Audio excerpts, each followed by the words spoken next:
Бытует мнение, что таксисты очень хорошо зарабатывают. Раньше, во времена советской эпохи, их даже считали элитой рабочего класса.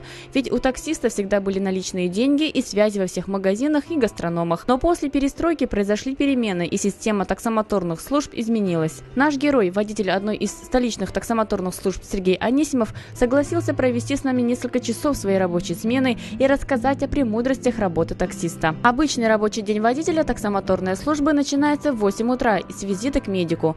Там врач нашего героя заносит специальный журнал, прописывает имя, год рождения, номер его машины, спрашивает, есть ли жалобы на здоровье. Приходим, здороваемся, настроение друг другу поднимаем. Каждый день у нас проходит очень много водителей, где-то около 50 водителей.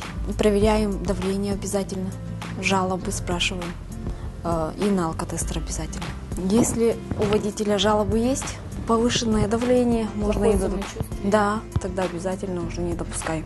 Рабочие лошадки таксомоторной службы марки Renault Logan тоже ежедневно перед каждым новым рейсом проходит техосмотр. По словам Сергея Александровича, наши холодные якутские зимы француз готов выдержать и верно прослужить не один год. Тем более, что собирают лягушатника наши отечественные автомастера в России.